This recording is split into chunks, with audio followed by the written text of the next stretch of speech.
Comienzo entonces a esta mesa, que es la cuarta mesa de este coloquio, el contexto histórico de la Constitución de Cádiz. Es un gran honor, y creo que lo comparten los compañeros que presidimos la mesa el día de hoy, estar en este recinto y participar en este importante evento en conmemoración del bicentenario de la Constitución de Cádiz. Vamos a principiar dando la palabra a la doctora Virginia Guedea. Ella es investigadora titular sede tiempo completo definitiva en el Instituto de Investigaciones Históricas, doctora en Historia en la Facultad de Filosofía y Letras de la UNAM, ha sido merecedora de varios reconocimientos, el reconocimiento Sor Juana Inés de la Cruz, y es miembro del número de la Academia Mexicana de la Historia, por mencionar solo algunos. Ha participado muchos años ya como docente, profesora del seminario taller El proceso de la independencia de México, en la licenciatura en Historia en la Facultad de Filosofía y Letras de la UNAM, es tutora del posgrado en Historia en la UNAM y tutora del posgrado en Arquitectura de nuestra máxima casa de estudios. Entre sus publicaciones más recientes puedo citar Antología Los discursos del centenario de la independencia en 1910, publicado en el año 2010, En busca de un gobierno alterno, Los Guadalupes de México, también publicado en una primera reimpresión en el año 2010. Virginia es una gran especialista en estos temas de la independencia y cedo la palabra con muchísimo gusto a ella para que les hable sobre este contexto histórico. Muchas gracias. Muchas gracias, doctora Mayer. Bueno, antes de empezar, igual que los colegas, quisiera agradecer a las instituciones que organizaron este congreso, su amable invitación a participar aquí. Y también debo precisar que en mi intervención me voy a centrar en una primera etapa del proceso que va de los inicios de la Revolución Hispánica hasta el establecimiento de la Constitución de Cádiz en la Nueva España. El tránsito del antiguo régimen a la modernidad no fue fácil para España y sus dominios. El ambicioso programa reformista que durante la segunda mitad del siglo XVIII pretendieron implantar los monarcas ilustrados de la Casa de Borbón buscó, de manera pacífica y paulatina, transformar a la monarquía española en un Estado moderno. Pero esta transformación no se daría sino hasta décadas más tarde y solo mediante un rápido y violento proceso de cambio en el que los reyes estuvieron notoriamente ausentes, que tuvo como marco un estado de guerra y en el que un programa de reformas se vio sustituido por un proyecto revolucionario. Frustrada la revolución desde arriba, la revolución en el gobierno, como la llamó David Brading a las reformas borbónicas, se dio la revolución desde abajo, la revolución popular. En ello, mucho tuvo que ver el nuevo orden internacional que siguió a la Revolución Francesa y que sometió a España cada vez más al control de Francia.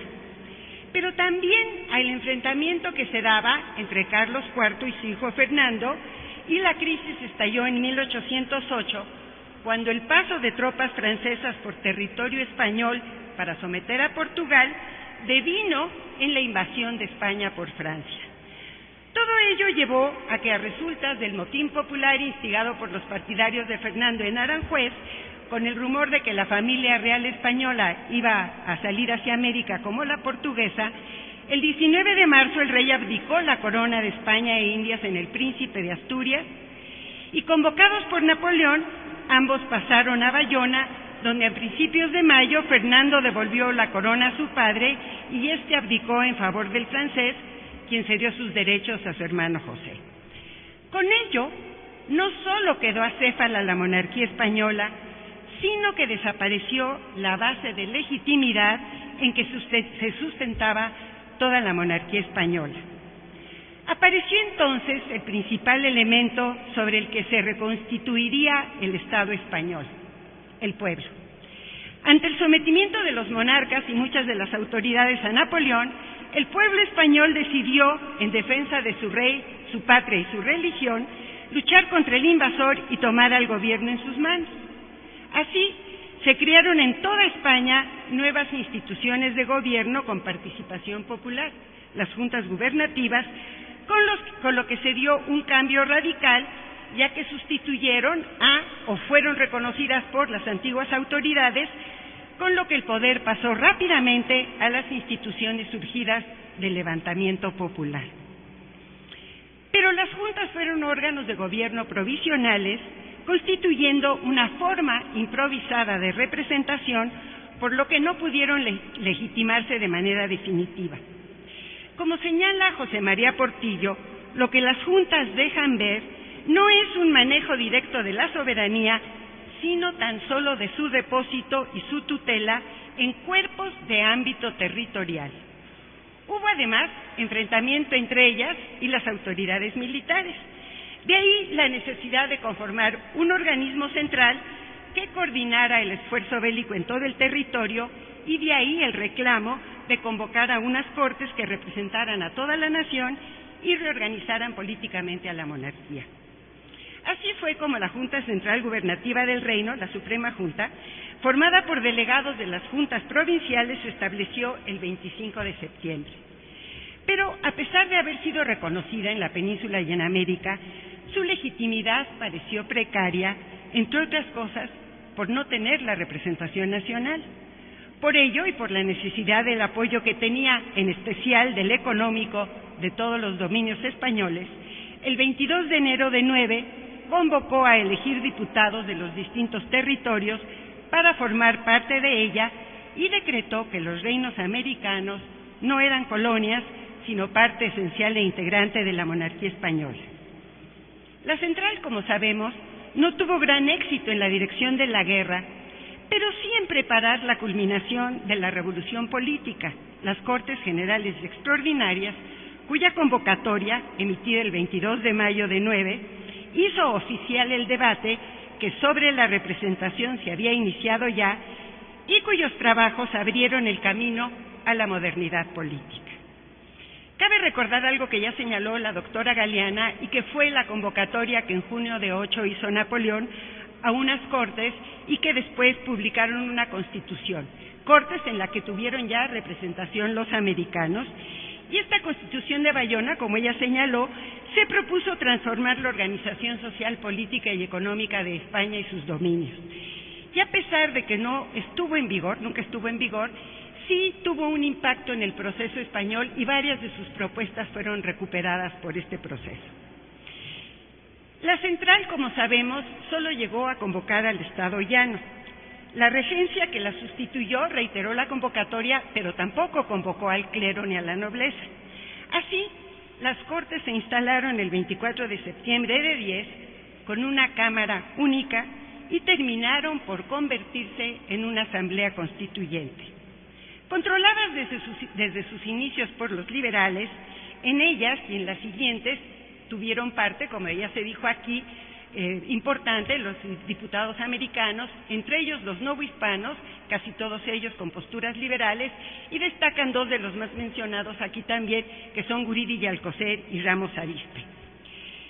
Pero la vía autonomista americana significaba transformar a la monarquía en un Estado plurinacional, es decir, planteaban la formación de un Estado federal, mientras que el Estado liberal que sostenían o que buscaban los diputados peninsulares no solo era monárquico, sino centralista, por lo que ambas posturas chocaron de continuo y la falta de equidad en la representación hizo que casi siempre triunfaran las tesis peninsulares.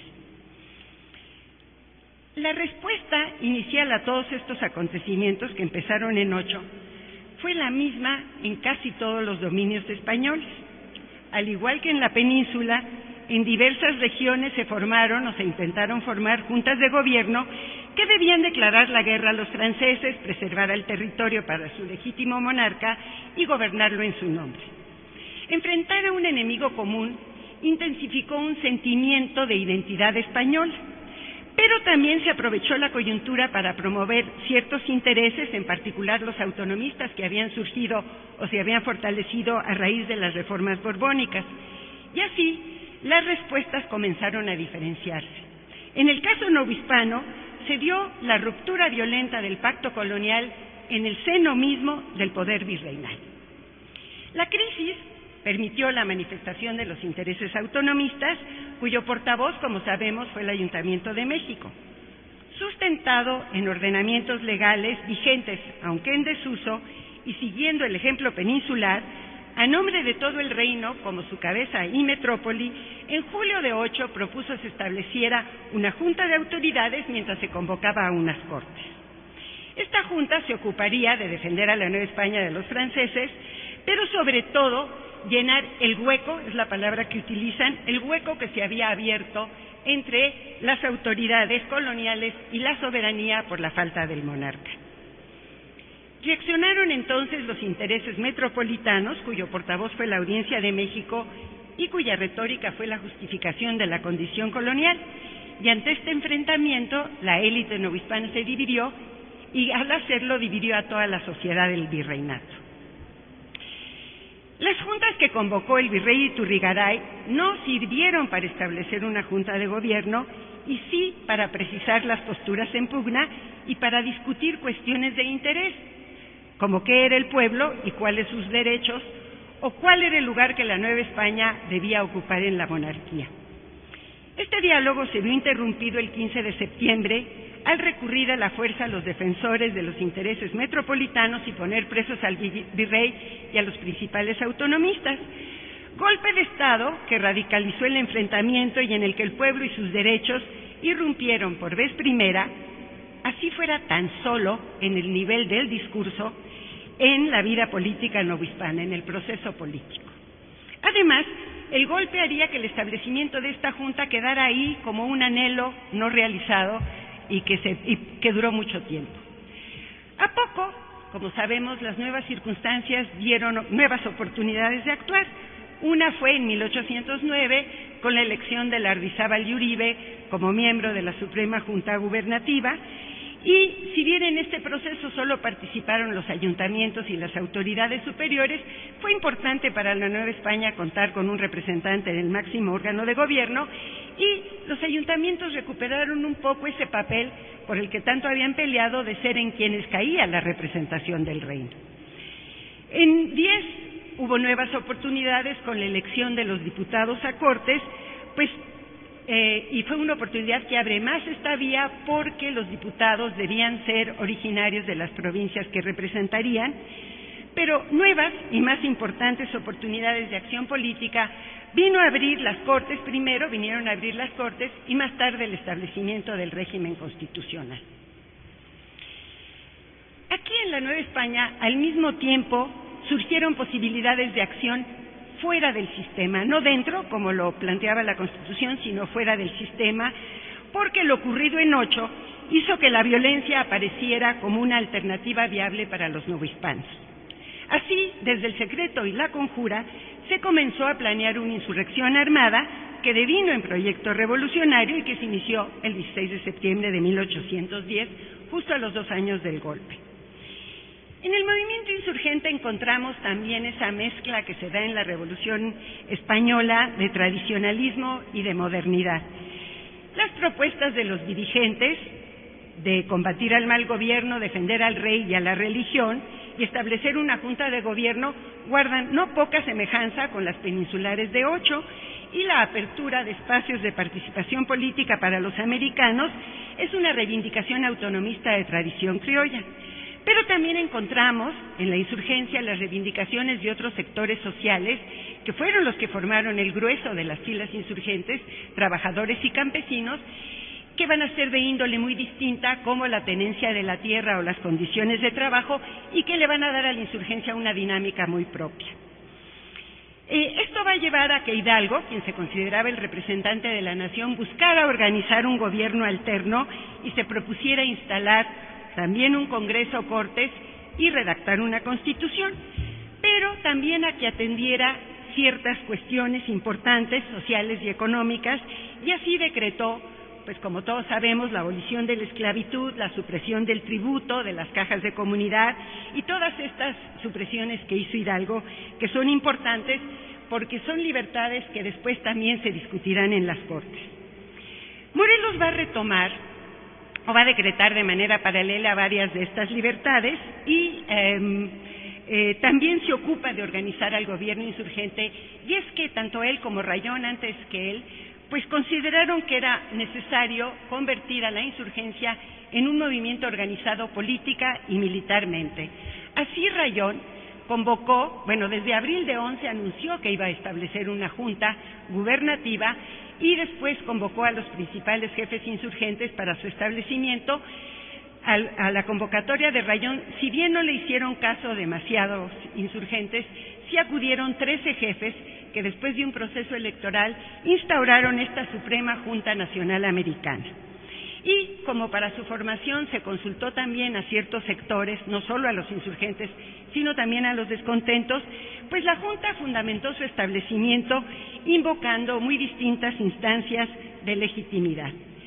Pretendió así representar a la nación, pero no significó un corte con la monarquía porque siguió invocando la figura del monarca y tampoco alcanzó a decretar muchas de las libertades que más tarde se decretarían por el movimiento insurgente, ni tampoco organizar militarmente ni políticamente al movimiento, pero sí abre la época a un nuevo debate político, ¿no? En esto participa Cos con todas sus propuestas, pero también participa, por ejemplo, Rayón con sus elementos constitucionales, en los cuales aquí no me detendré.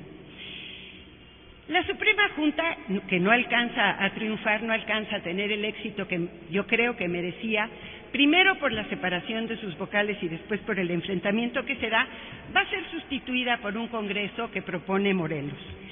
Un Congreso que él propone con una mayor representatividad de las provincias, y entonces Morelos convoca a muy amplios procesos electorales en todos los territorios bajo su control, para algunos de los cuales, aquí debo aclarar, utiliza, no para todos, pero para algunos sí, el modelo gaditano.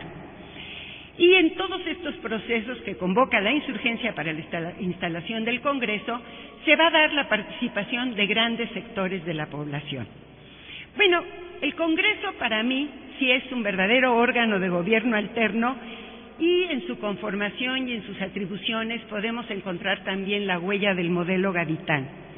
Integrado por representantes de provincias que abarcaban un amplio territorio, concentraba en sí los poderes y debía dividir y coordinar su ejercicio.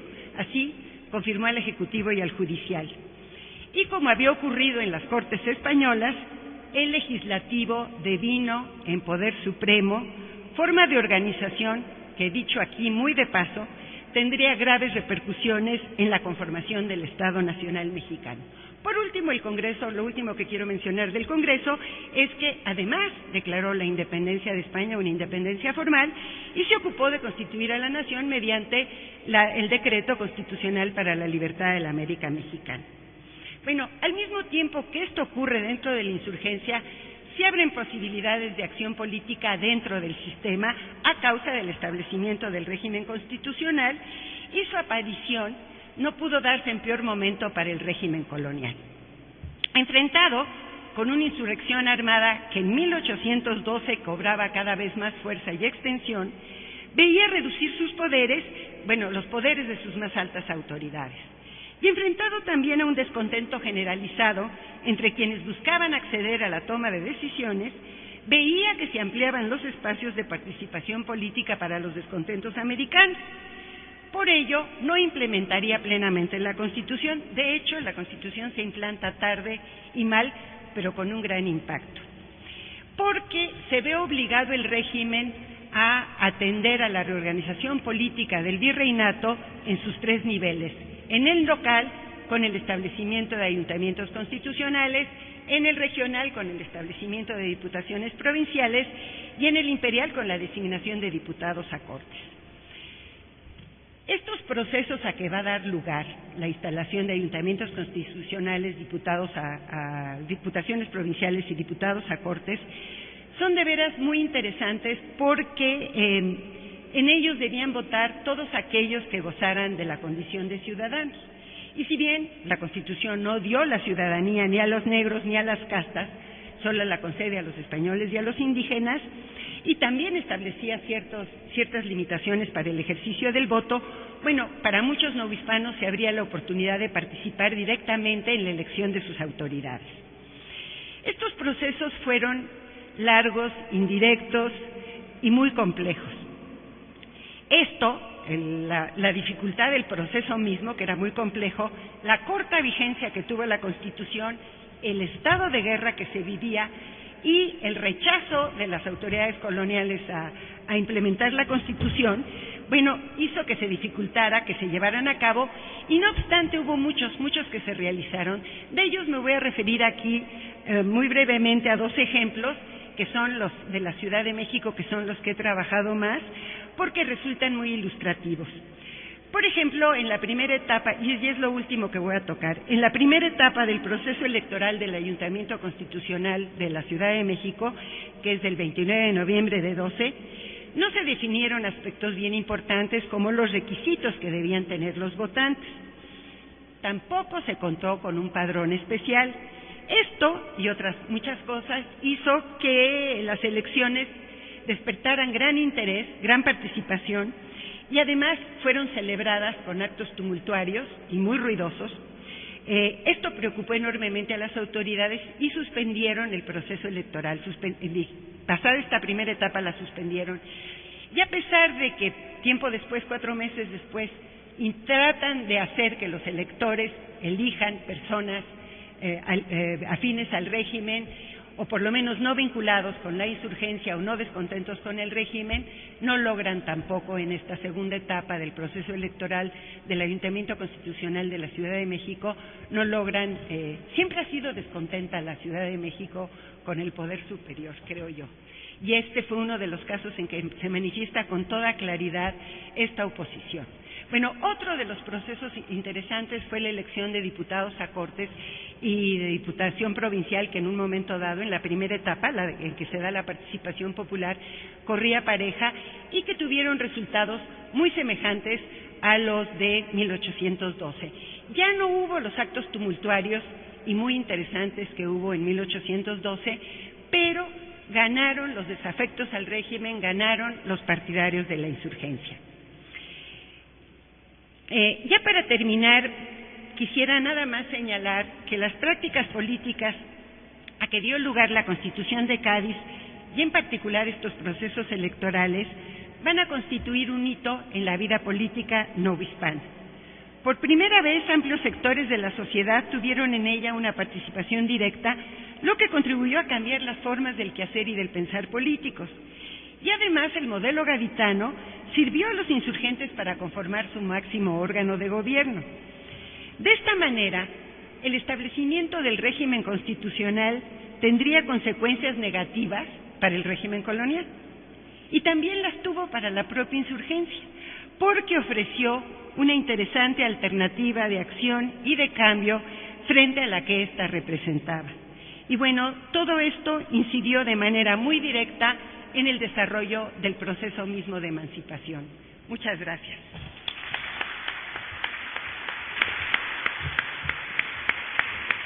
Gracias. Muchas gracias a la doctora Virginia Guedea por esta interesante plática. Voy a ceder ahora la palabra al doctor Emilio Rabasa Gamboa. Él es licenciado y doctor en Derecho por la UNAM, maestro en Filosofía y Ciencia Política por la Universidad de Cambridge, en Inglaterra. Ha ocupado cargos públicos en el Gobierno Federal, en el Instituto Mexicano del Seguro Social y en la Secretaría de Gobernación. No sé si es o fue director del Departamento de Derecho y Ciencia Política en el Tecnológico de Monterrey, me imagino que fue ya en pasado, ¿no? Y desde el 2010, investigador en el Instituto de Investigaciones Jurídicas y profesor de Derecho Constitucional en la Facultad de Derecho de nuestra universidad. Es autor de obras de Derecho y Política y conferencista en universidades de México, Barcelona, Madrid, Londres, Cambridge, Canadá, Houston, Chicago en Estados Unidos, Santiago y Valparaíso en Chile y en Siena, Italia. Le cedo la palabra con mucho gusto al doctor Rabasa. Gracias, Alicia. Quiero comenzar por saludar la hospitalidad que nos ofrece este Museo de las Constituciones, apenas recientemente inaugurado el año pasado por nuestro rector, el doctor Narro, y también agradecer a mi directo amigo, el doctor Jorge Carpizo, quien por conducto de también mi amigo Daniel Barceló me extendiera la invitación para estar aquí con ustedes. Permítanme brevemente precisar el sentido de mi intervención, ya que el tema de la Mesa 4 es el contexto histórico de la Constitución de Cádiz.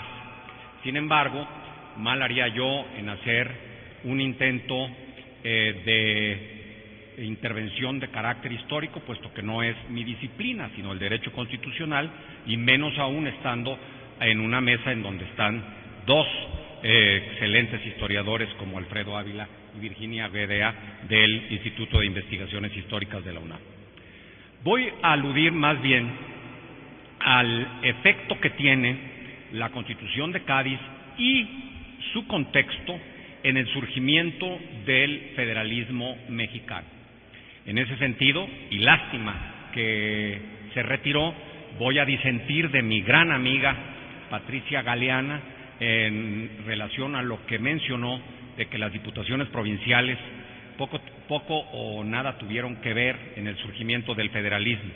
Yo creo que fueron decisivas y creo que es responsable de ello no solamente el pensamiento de este ilustre mexicano Miguel Ramos Arizpe, sino también la Constitución de Cádiz. En cambio, sí coincido con ella en cuanto a que, si bien mucho recibió la representación novohispana de Cádiz, también Cádiz recibió de la presencia novohispana allá, como trataré de demostrarlo en las páginas que siguen. El federalismo fue sin duda la gran innovación institucional del primer texto constitucional en México independiente, tanto en su versión de acta constitutiva como de la Constitución de 1824. Ninguno de los textos anteriores, el bando sobre la libertad de Miguel Hidalgo de 1810, la Constitución de Apatzingán, el plan de Iguala, los tratados de Córdoba, los textos del primer constituyente hicieron referencia a él. 14 años habrían pasado desde 1810, cuando se inicia el movimiento de independencia, hasta 1824, cuando se aprueba tanto el acta constitutiva como la Constitución de 1824. Y para nuestras amigas y amigos que amablemente nos hacen el favor de acompañarnos y que vienen del extranjero, es probable que ya les hayan mencionado que es precisamente aquí, en este recinto, en el lugar donde están ahora sentados, en donde se debate la Constitución de 24, se acaba aprobando y promulgando. De ahí la importancia histórica que tiene, entre otros, este recinto en donde ahorita nos encontramos. ¿Cómo surgió esta idea federalista? ¿Cómo se implementó? ¿Y qué papel tuvo la Constitución de Cádiz en su gestación y en su nacimiento? Para dar respuesta a estas preguntas, es muy importante adentrarnos en el pensamiento de este hombre, de Miguel Ramos Arizpe. Su mente brillante de teólogo y jurista, diputado representante provincial a las Cortes de Cádiz, fue Ramos Arizpe quien primero concibe y expone un esquema federalista en forma embrionaria desde el año de 1811, es decir, un año antes de que se promulgara la Constitución gaditana en el 1 de noviembre, en sus célebres memorias, las memorias de Miguel Ramos Arizpe, que lleva al augusto Congreso en su calidad de cura de Borbón y diputado por la provincia de Coahuila, una de las 4 internas del Oriente en el Reino de México. Las memorias representan el más claro antecedente de la idea federalista desde el momento en que Ramos Arizpe plasma en ellas, propone un gobierno interior para las provincias internas de Oriente, compuesto de una Junta Superior Gubernativa integrada por vecinos de las mismas provincias y nombrados por ellas, y un tribunal de apelaciones, ambos funcionando en calidad de órganos superiores y comunes a las 4 provincias. Adicionalmente, un conjunto de órganos ya provinciales, locales, internos, denominados Junta Gubernativa o Diputación de Provincia, y en cada población un cuerpo municipal o cabildo responsables del gobierno en su territorio. Hasta aquí las memorias. Ahí se encuentran ya, como ustedes pueden ver, el embrión de los 3 niveles típicos del sistema federalista: el nacional, el local y el municipal. Estas ideas son las que lleva Ramos Arizpe a las Cortes de Cádiz. Otra de las razones por lo que es importante profundizar en el pensamiento de este ilustre hombre es porque creo que, y en esto sí difiero del punto de vista de quienes piensan, entre ellos Lucas Alamán, que nuestro federalismo es una calca del federalismo norteamericano, por haberse promulgado la Constitución de Filadelfia en 1789, 22 años de la presentación de las memorias y 23 antes de la Constitución de Cádiz. Como trataré de demostrar en esta intervención de manera sucinta, no fue la Constitución de Filadelfia la matriz del federalismo mexicano, fue Cádiz, fue la Constitución de Cádiz y las ideas de Miguel Ramos Arizpe insertas en esa Constitución.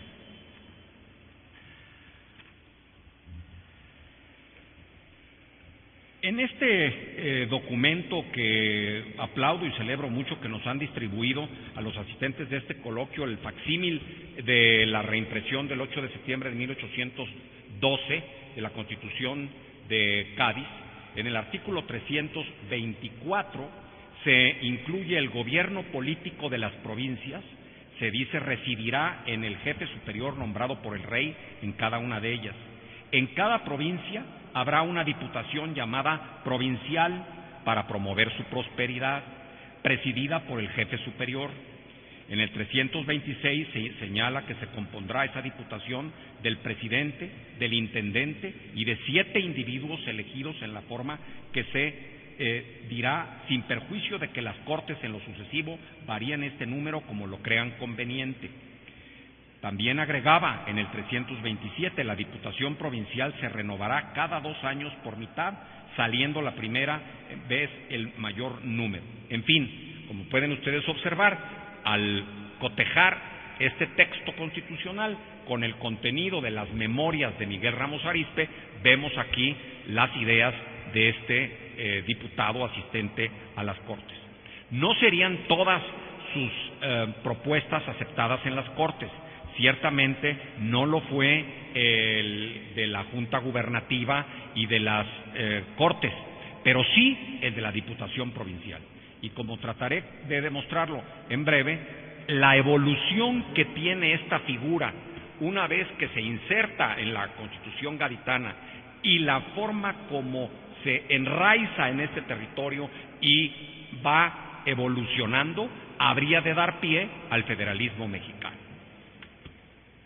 Entonces, paradójicamente, fueron las propias Cortes de Cádiz, bajo el esquema de la monarquía constitucional moderada, quienes incubaron con las diputaciones provinciales el germen del federalismo. Esto es, una matriz, una madre monárquica, moderada, pero monárquica al fin, va a dar nacimiento a un producto, a un hijo típicamente republicano. Pero es ahí en donde se gesta. Esto es una de las grandes paradojas de la historia constitucional de nuestro país. Y no, repito, en la Constitución federalista y republicana norteamericana. ¿Qué es lo que hace Ramos Arizpe en sus memorias? En primer lugar, un diagnóstico, una radiografía de no nada más el aspecto geográfico, ecológico, económico, social y cultural, sobre todo el estado civil y político de los males que sufren y de las mejoras que necesitan, cita textual de él, en la Nueva España. Denuncia como el mal principal el desacierto de la monarquía al haber mandado como gobernador a un jefe militar, sin conocimiento de leyes y costumbres civiles. Argumenta, cito, «He aquí el error fundamental de este sistema de gobierno.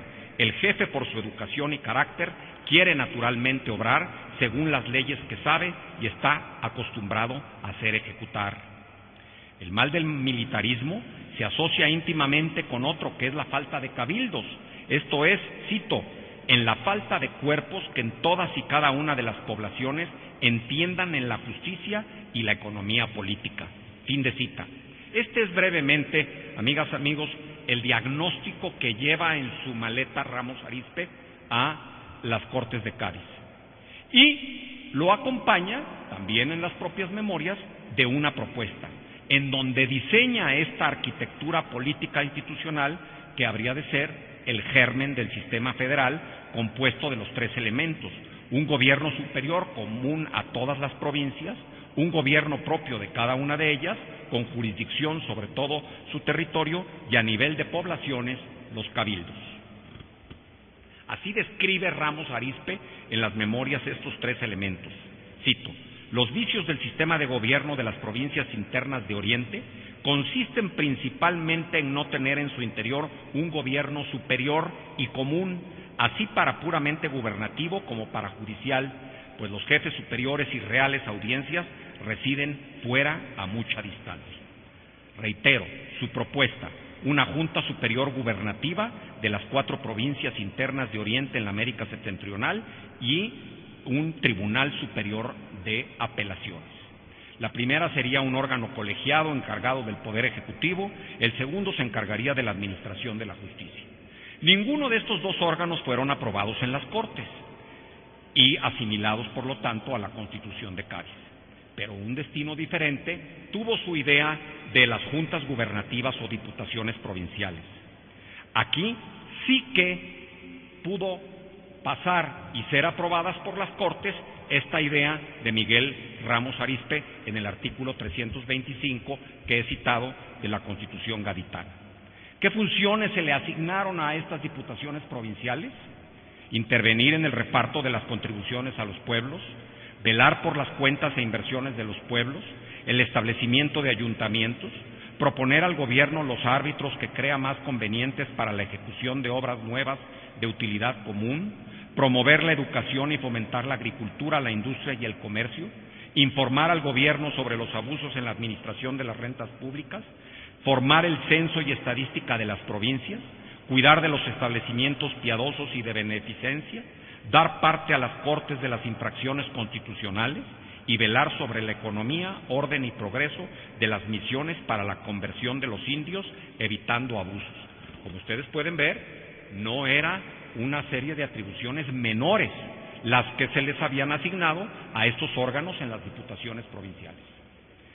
Una vez que se aprobó la Constitución y fue juramentada aquí en la Nueva España, se crearon 6 diputaciones provinciales. Una en la capital, que cubría las intendencias de México, Veracruz, Puebla, Oaxaca, Michoacán, Querétaro y Tlaxcala. Otra en San Luis Potosí, las intendencias de San Luis Potosí, Guanajuato. Una más en la Nueva Galicia, intendencias de Guadalajara y Zacatecas. Una en Mérida, intendencia de Mérida, Tabasco y Campeche. Una en Monterrey, de las provincias internas de Oriente, que abarcaba Nuevo León, Coahuila, Nueva Santander y Texas. Y finalmente una en Durango, de las provincias internas de Occidente, intendencias de Chihuahua, Sonora, Sinaloa y California. Hasta aquí el origen de este órgano fundamental en el federalismo mexicano, de este germen que presenta Ramos Arizpe y que incuba la Constitución de Cádiz. Ahora el contexto. Brevemente, lo ha dicho Virginia, seguramente aludirá él, Alfredo Ávila. Tenemos la invasión napoleónica, la deposición de Fernando VII, la imposición de José Bonaparte, luego la liberación del monarca español, su regreso al poder en 1814, con el ánimo de restaurar el régimen absolutista, hasta que en 1820, como consecuencia del levantamiento de Riego, Fernando VII es obligado a establecer la Constitución de Cádiz. Y en la Nueva España tenemos evidentemente el movimiento independentista encabezado por Hidalgo, lo que representa un franco impulso al autonomismo de estos territorios. Sin embargo, luego también viene el golpe al primer intento de Congreso de Agustín de Iturbide, el Plan de Iguala en los Tratados de Córdoba de 1821, y precisamente estos factores, tanto los de Europa como los de Nueva España, habrían de disparar una evolución, un desarrollo político de esas diputaciones provinciales en estados soberanos. Al restablecerse el Congreso Constituyente conforme al Plan de Casamata, se convirtió en la antesala de la autoproclamación de las diputaciones provinciales como estados libres, soberanos y federados. Cuando abdica Iturbide el 19 de marzo de 1823, ya no había un verdadero gobierno central, lo que generó el espacio político que presumiblemente las diputaciones provinciales estaban esperando para declararse independientes unas de otras y con respecto tanto de la metrópoli como del gobierno central, incluido el propio Congreso de Iturbide. Viene finalmente el constituyente de 24, primero el acta constitutiva y luego el Congreso, repito, en este recinto. Es hasta aquí cuando se alude a la Constitución norteamericana, y el que lo hace es Fray Servando Teresa de Mier, al oponerse al proyecto federalista de Ramos Arizpe en el artículo 5. Es en este debate en donde Fray Servando Teresa de Mier saca a relucir el tema de la Constitución norteamericana, pero antes no se había mencionado en ninguno de los textos, ni en ninguno de los pronunciamientos, ni en el debate que se estaba ya gestando sobre el federalismo mexicano. Señala Fray Servando Teresa de Mier, cito: la experiencia dolorosa del gobierno monárquico aborrecido por las provincias que miran con celo el poder de la capital, repugna que en ellas estén acumuladas las autoridades primeras, unidos los elementos de prepotencia y fijado el centro del todo. Pero también agrega, la prosperidad de esta república vecina, refiriéndose a los Estados Unidos, y está siendo el disparador de nuestra América porque no se ha ponderado bastante la inmensa distancia que media entre ellos y nosotros. Ellos ya eran estados separados e independientes, unos de otros, y se federaron para unirse contra la opresión de Inglaterra. Federarnos nosotros estando unidos es dividirnos y atraernos los males que ellos procuraron remediar con esa federación. Mier sostenía que el federalismo norteamericano correspondía a una etapa de madurez de su pueblo, mientras que pretender instalarlo en México equivalía, cito, a la locura de un niño que intenta hacerse hombre perfecto en un día.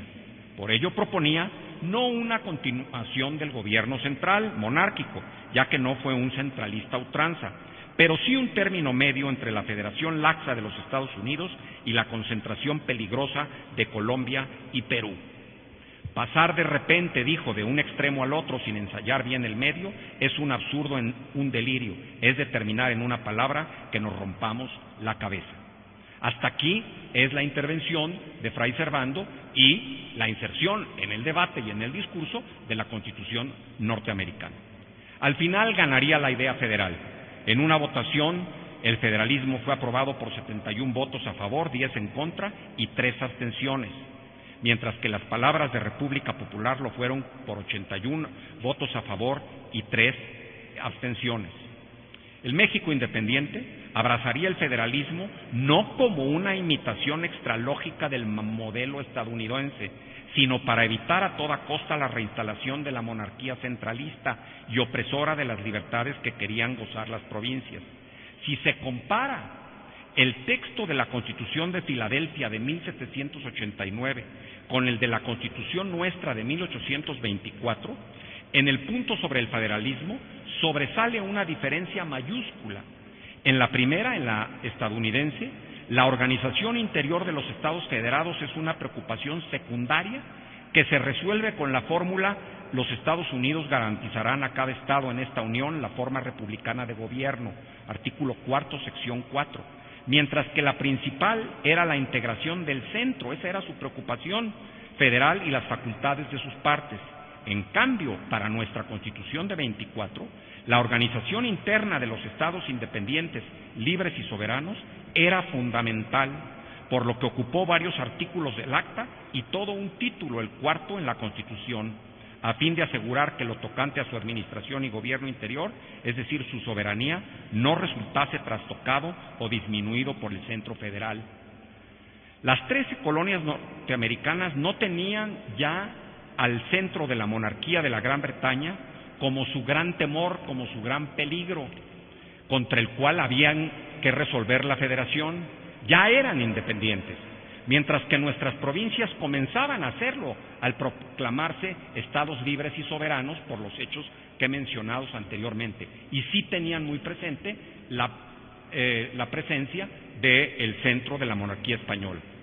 todo lo cual echa por tierra el trillado argumento esgrimido desde el debate del constituyente, según se expuso antes, de que la diferencia entre el proceso federal norteamericano y el mexicano obedeció a que mientras el primero respondió a una fuerza centrípeta de la periferia al centro, el segundo a la fuerza centrífuga del centro a la periferia, pues la verdad es que ambos fueron procesos centrípetos, en diversos grados, eso sí, de independencia previa de sus respectivos centros. Lo anterior no significa que no hubiese, al final, una cierta influencia del federalismo norteamericano. Sí la hubo, pero no fue la raíz ni fue la matriz de nuestro federalismo.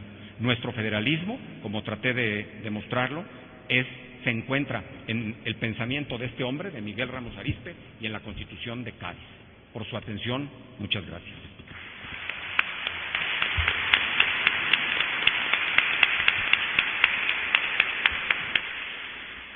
Muchísimas gracias al doctor Rabasa por esta no menos interesante participación. Y voy a dar la palabra ahora a nuestro último conferencista, quien es el doctor Alfredo Ávila. Él es investigador también en el Instituto de Investigaciones Históricas de la UNAM, profesor además del Seminario de Historia del Siglo XIX en el posgrado de Historia en la Facultad de Filosofía y Letras de nuestra universidad. Ha escrito muchos trabajos, libros, capítulos, etcétera. Solo mencionaré algunos de ellos. Uno en coautoría con Juan Ortiz Escamilla y José Antonio Serrano, cuyo título es Actores y escenarios de la independencia, guerra, pensamiento e instituciones, 1808-1825, publicado en el año 2010, y también ha sido coordinador de las biografías de los diputados mexicanos para el Diccionario de Parlamentarios Españoles, publicado por las Cortes de España. Igualmente coordinador del Diccionario de la Independencia de México, que publicó nuestra universidad con motivo del Bicentenario de la Independencia muy recientemente. Muchas gracias al doctor Alfredo Ávila, le cedo la palabra. Muchas gracias, Alicia, muchas gracias a los organizadores de esta importante reunión, y también gracias a quienes me antecedieron en la palabra, porque se han ocupado de algunos temas a los que ya no me referiré, y lo han hecho con mucho acierto. Yo voy a referirme fundamentalmente al contexto histórico de la Constitución de Cádiz, una vez que la Constitución de Cádiz fue promulgada en la Nueva España. Es decir, no me voy a meter con las cosas anteriores, las elecciones para los diputados a las Cortes y todas estas cosas que ya han sido tratadas por Virginia Guedea, y pues omitiré la parte dedicada al federalismo mexicano, que ya la trató tan bien el profesor Rabasa. La Constitución y las leyes liberales de las Cortes fueron recibidas con júbilo en la Nueva España. La libertad de prensa, uno de los derechos de los ciudadanos, impulsó el nacimiento de varios periódicos, como El Pensador Mexicano de Joaquín Fernández de Lizardi y Los Juguetillos de Carlos María de Bustamante. Estos escritores promovieron la participación de los ciudadanos para ejercer sus derechos, en especial el derecho al voto. También se organizaron las primeras elecciones populares en la Nueva España. En los últimos meses de 1812 y los primeros del 13, todos los hombres mayores de edad, salvo los pertenecientes a las castas y algunos otros casos particulares señalados por la Constitución, fueron llamados a elegir a los miembros de los ayuntamientos. Los comicios se hicieron en las parroquias de pueblos, villas y ciudades, y aunque es imposible determinar cuántos ciudadanos salieron a votar, la verdad es que la participación sorprendió a las autoridades. No se esperaban que tanta gente saliera a elegir. En la Ciudad de México, la primera etapa de las elecciones tuvo un resultado que no esperaba ni el virrey ni la audiencia. Mucha gente, en un ambiente festivo, ejerció sus derechos políticos. La mayoría de los hombres electos estaba a favor de que los criollos se encargaran del gobierno de sus propias provincias. Más aún, algunos simpatizaban con los insurgentes y los habían apoyado. Formaban parte, algunos de ellos, de la Sociedad Secreta de los Guadalupes, estudiada muy bien por Virginia Guedea, que enviaba información y otros recursos al campo de los que peleaban a favor de la independencia. Por estas razones, las autoridades superiores se alarmaron y decidieron suspender tanto las elecciones como la libertad de prensa. Fernández de Lizardi fue apresado y Bustamante consiguió huir de la Ciudad de México. La Constitución de Cádiz requería una reorganización completa de las instituciones de la monarquía española y, por lo tanto, del virreinato de Nueva España. Entre otras cosas, desaparecía la figura del virrey, es decir, Nueva España dejaba de ser virreinato en un sentido estricto. Establecía, de acuerdo con el decreto de arreglo de tribunales, una nueva audiencia para la Nueva España, la de Saltillo, que nunca llegó a establecerse. En lugar del virrey se estableció un jefe político que no tenía el enorme poder que antes habían tenido los virreyes. La audiencia, que también había intervenido en asuntos administrativos y de gobierno, se convirtió solamente en un tribunal de justicia. También se prohibió que los jefes políticos tuvieran mandos militares, algo que, hay que señalarlo, dado el estado de guerra de la Nueva España, no se cumplió. En una situación de guerra como la que se vivía, estas medidas parecían debilitar a las autoridades. Por eso, Francisco Javier Venegas impidió que muchas de las disposiciones de las Cortes se aplicaran. En 1813, Félix Calleja fue nombrado por el gobierno español virrey de Nueva España y presidente de la Audiencia de México. Y resulta curioso porque les acabo de decir que la figura del virrey desapareció, pero el decreto de nombramiento de Calleja dice virrey y presidente de la Audiencia. Entonces las propias autoridades metropolitanas estaban allí ignorando la Constitución. Calleja procuró en principio actuar según las nuevas leyes, limitó el poder de la audiencia, aunque yo me temo mucho que lo limitó más bien por conflictos entre su figura, entre su cargo y este tribunal. Ordenó que se realizaran las elecciones y fomentó el establecimiento de ayuntamientos. También aplicó las medidas fiscales de las Cortes que prescribían que todos los habitantes de la nación pagaran impuestos, algo que resultaba muy conveniente para el gobierno de Calleja. Una cosa muy interesante que hizo Calleja fue reunir a un grupo de miembros de la audiencia con una comisión de consulta integrada por 3 individuos, entre los cuales se encontraba José Miguel Guridi y Alcocer, que había sido diputado en las Cortes de Cádiz, para que orientara al virrey y orientara a las instituciones virreinales acerca de cómo aplicar la Constitución de Cádiz. A mí esta comisión de consulta me parece extraordinaria porque es, como lo discutí hace tiempo con un colega, es nada más y nada menos que un tribunal constitucional.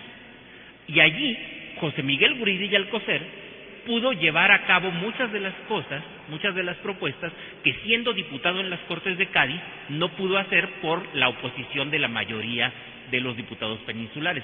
Entre otras cosas, que las castas, es decir, los descendientes de africanos, pudieran votar. De pronto hay muchos pueblos en la Nueva España donde solo hay descendientes de africanos y Calleja consulta qué debemos hacer en estos casos. Guridi responde que voten.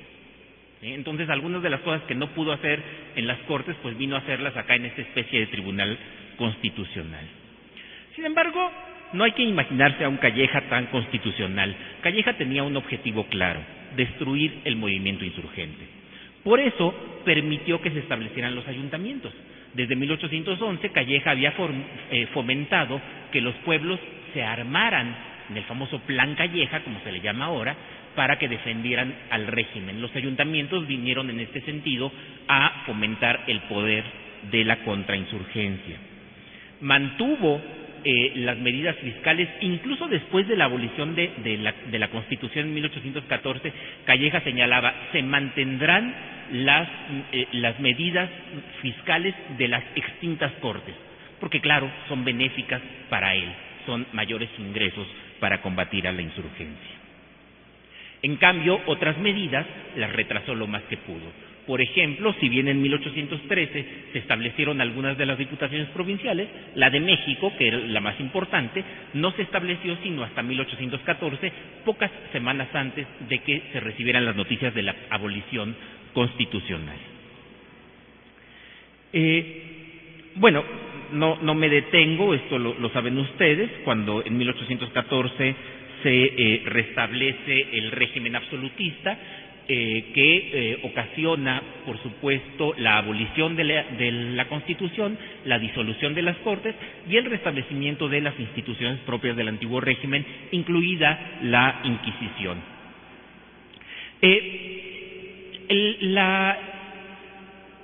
La promulgación de la Constitución de Cádiz coincidió con el momento, tal vez es el momento, de mayor poderío de la insurgencia en la Nueva España. Después de la gran explosión que significó la rebelión de Miguel Hidalgo en 1810, tenemos un momento de declive de la insurgencia, pero en 1812 hay en verdad un gran crecimiento de la insurgencia.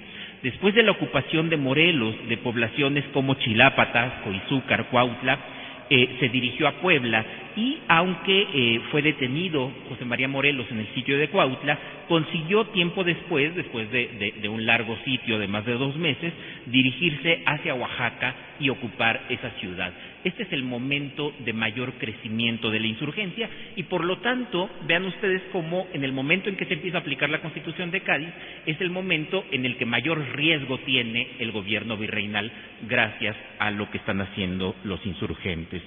Un pequeño detalle de contexto sobre el sitio de Cuautla. El sitio de Cuautla fue un fracaso para Callejas, fue un fracaso para Morelos porque no pudo seguir hacia Puebla.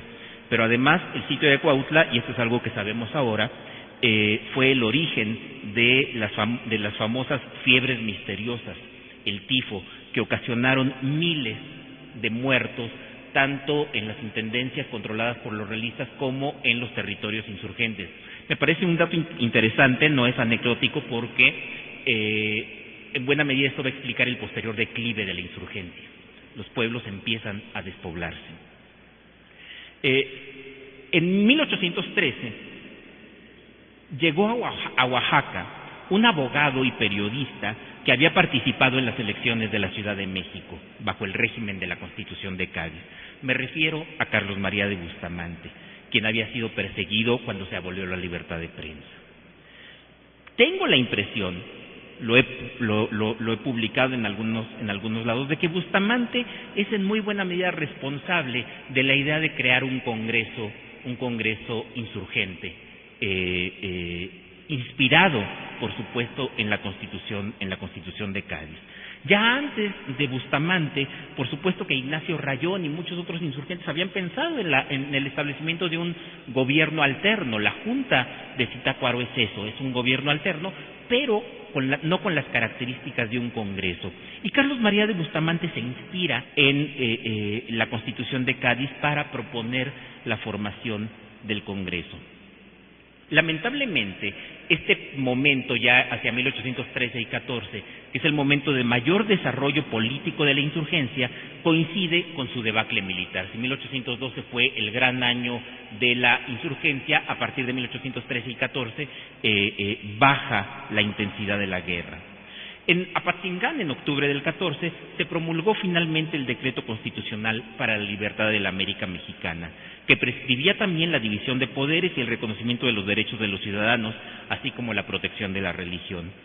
El decreto pretendió ofrecer a la población de la Nueva España una alternativa constitucional frente al regreso de Fernando VII al trono español y la abolición de la Constitución de Cádiz, en la que se habían inspirado sus autores, según señaló el propio José María Morelos. Morelos reconocería tiempo después que él mismo proporcionó ejemplares de la Constitución de Cádiz para que los individuos que están elaborando la Constitución propia, la Constitución de Apatzingán, se inspiraran en la Constitución de Cádiz, y un periódico español, El Espectador Sevillano, de Alberto Lista, publicado entre 1808 y 1809.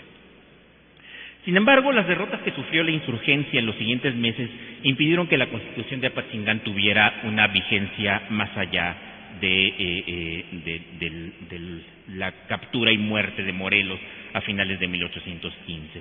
Algunos destacados pensadores insurgentes, como José María Cos, acusaron al Congreso de no representar a la nación, y poco tiempo después Manuel de Miriterán lo disolvió en Tehuacán.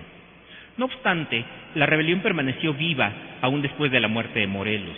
Por supuesto, nunca volvió a estar tan organizada. Luego de la disolución del Congreso, una junta subalterna se encargó del gobierno, aunque fue poco reconocida por los dirigentes de la insurgencia. Los hermanos Osorno, Vicente Guerrero, Antonio Torres, Gordiano Guzmán tenían poco contacto entre sí y en ocasiones se hallaban enemistados. Por ejemplo, Manuel de Militerán y Guadalupe Victoria tuvieron serios conflictos que llegaron a las armas. Cuando en 1817 el joven militar navarro Javier Mina arribó a Nueva España junto con Servando Teresa de Mier para luchar contra las autoridades absolutistas, no encontró apoyo y pronto fue apresado y ejecutado.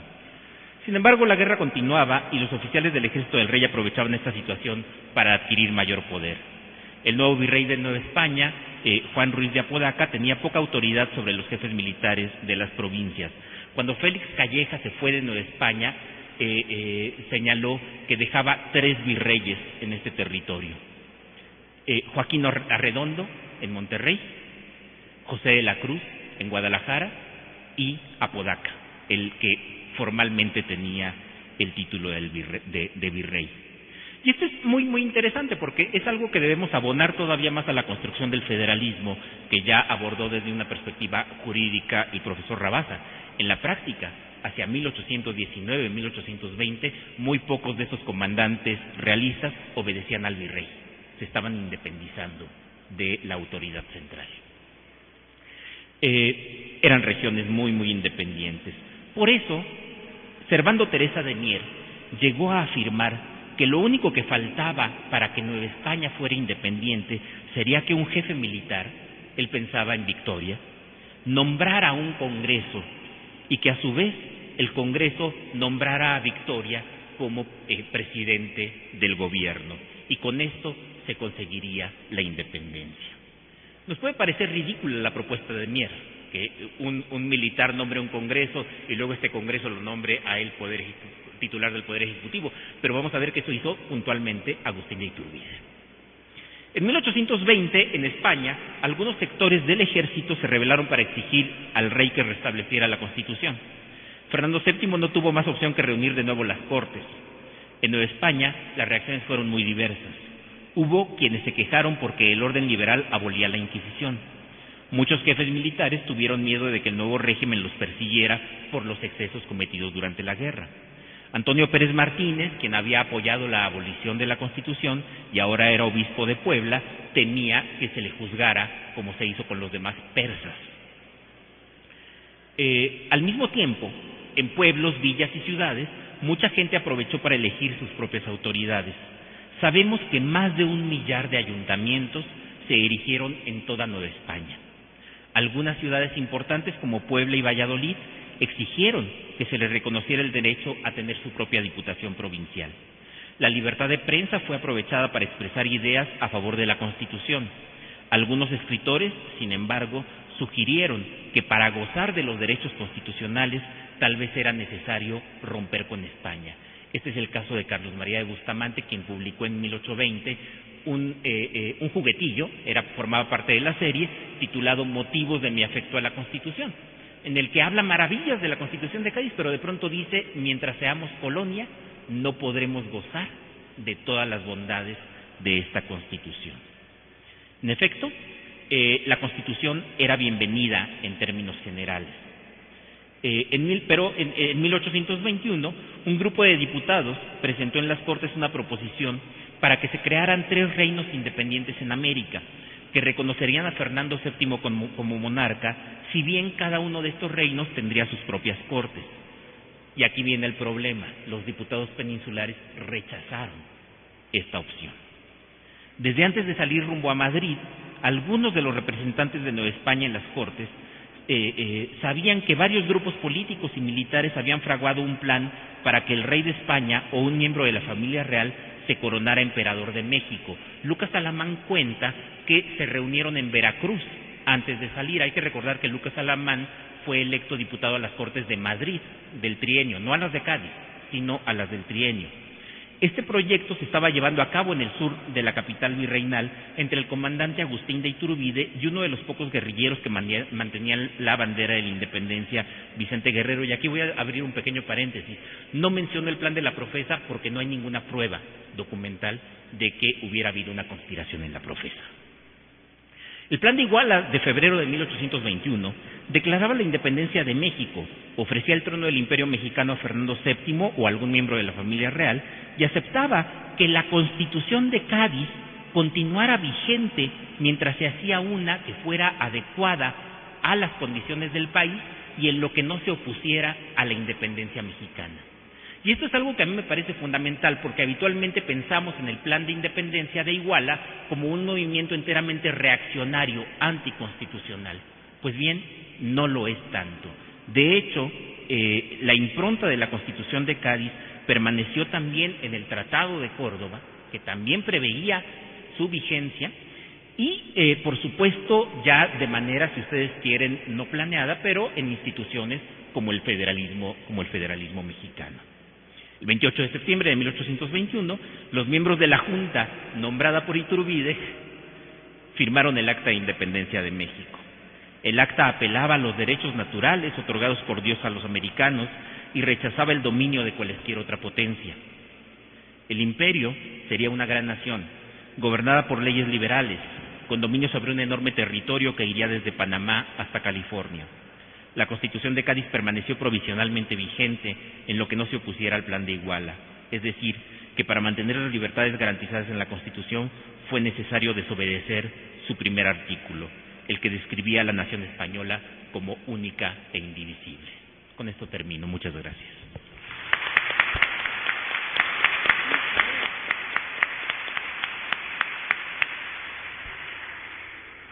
Muchas gracias al doctor Alfredo Ávila y muchas gracias a la mesa, que agradezco a la doctora Virginia Guedea, al doctor Rabasa y al doctor Alfredo Ávila que hayan participado en este coloquio, así como a los coordinadores y organizadores que tuvieron a bien invitarnos. Muchísimas gracias a nombre de todos nosotros.